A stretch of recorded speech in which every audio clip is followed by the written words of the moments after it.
शिवसेनेचे आमदार संजय शिरसाट आपल्यासोबत आपण म्हणजे थेट बातचीत करणार. सर, तुमचं स्वागत. आणि आता 2 दिवसानंतर ही सगळी घडामोड पुन्हा एकदा सुरू होईल अशी माहिती आहे. काय नेमकं सांगाल याबद्दल?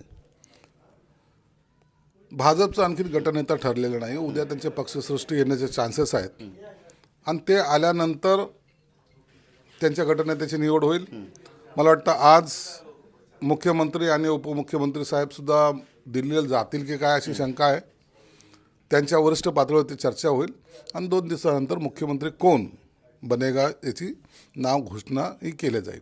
नक्कीच. पण सागर बंगल्यावर काही घडामोडी घडतात, कारण आपले नेते जाऊन सागर बंगल्यावर भेटून आलेले आहेत आणि त्या ठिकाणी देवेंद्र फडणवीस यांना सुद्धा गळ घालण्यात आली आहे की मुख्यमंत्री म्हणून एकनाथ शिंदे यांनाच कार्यकाळ सांभाळण्याची संधी द्यावी, असं काही होत आहे?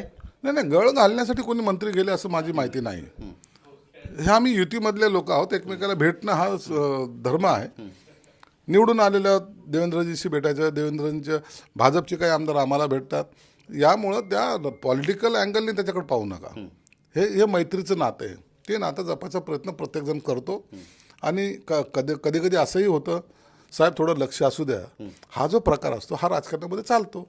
नक्कीच. पण भाजपचं आपण पाहिलं की घवघवीत यश त्यांना देखील मिळालं आहे. त्यामुळे त्यांचे देखील जे आमदार आहेत ते फार आक्रमक आहेत आणि आग्रही आहेत की देवेंद्र फडणवीस यांनीच महाराष्ट्राची धुरा सांभाळावी, त्यांनी मुख्यमंत्री व्हावं. जर ते मुख्यमंत्री झाले तर मग आपली प्रतिक्रिया याबद्दल काय असेल आणि त्याचा स्वीकार केला जाईल का सगळ्या आमदारांकडून? मुख्यमंत्री कोणी जरी झाला महायुतीचा तरी त्याचा आम्हाला आनंद आहे. एकनाथ शिंदे साहेब असो, देवेंद्रजी असो की अजितदादा असो, हे कोणीही मुख्यमंत्री झाला तरी आम्ही त्याचा आनंद साजरा करू. हा झाला म्हणून आम्ही हे नाराज, ते झाला म्हणून तो नाराज, अशातला काही भाग नाही. परंतु पक्षाचे आमदार असतात, त्यांची मागणी असते.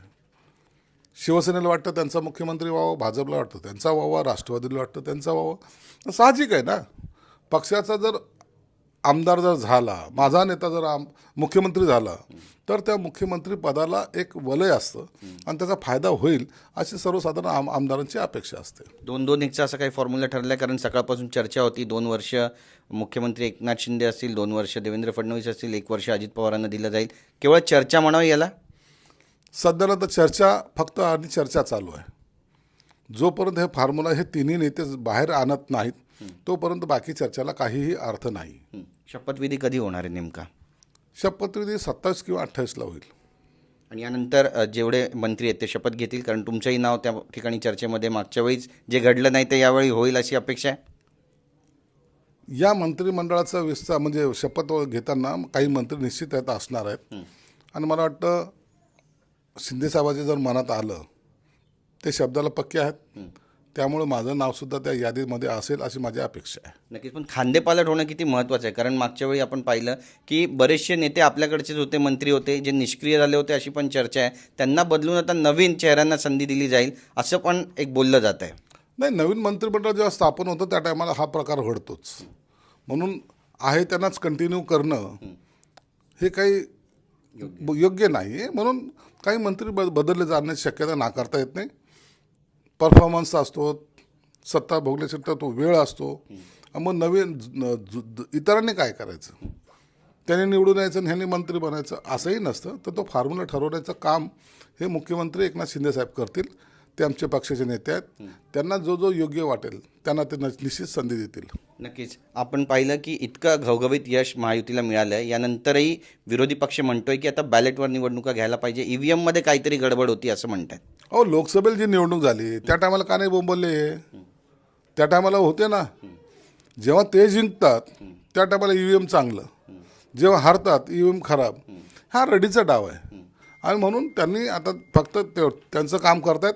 परंतु आज जनतेने जो काही प्रतिसाद दिला आहे त्याला तोड नाही आणि त्यांनी दिलेला जो काय आदेश आहे तो सर्वांनी मान्य केला पाहिजे. नक्कीच. आणि भविष्यामध्ये चित्र नेमकं तुम्ही कशा पद्धतीनं पाहताय महायुतीचं चित्र? महायुती आणखीन डबल टिबल स्पीडनी पळेल. जे 2.5 वर्षात केलं तर आता पूर्ण कालावधी जो असेल 5 वर्षाचा संपूर्ण, ती महायुती आणखीन चांगले प्रोजेक्ट, चांगलं काम, महाराष्ट्र नावलौकिक वाढवणारं काम करतील आणि त्याचा फायदा निश्चित पुढच्या टायमाला सुद्धा आम्हाला होईल. विरोधक आहेच नाहीत, त्यामुळे बरीचशी शंका व्यक्त केली जाते की सरकार बनल्यानंतर आउट ऑफ कंट्रोल होऊन जाईल. यांना कंट्रोल कसं करायचं सगळ्यात मोठा प्रश्न आहे. आता विरोधकालाच आम्हाला कंट्रोल करावं लागणार आहे. कारण बिचारे इकडं तितर बितर फिरतील, त्यांना एका ठिकाणी बसा रे बाबा, काहीतरी सरकारच्या विरोधात बोला, हे आम्हाला सांगावं लागेल. आता संजय राऊतचं ऐकणं आता लोकांना पसंत पडत नाही, म्हणून आता इतर नेत्यांचं उगम होण्याची शक्यता नाकारता येत नाही. धन्यवाद आमच्याशी बातचीत केल्याबद्दल. कॅमेरा पर्सन रोहितचा, गिरीश गायकवाड, TV9 मराठी, मुंबई.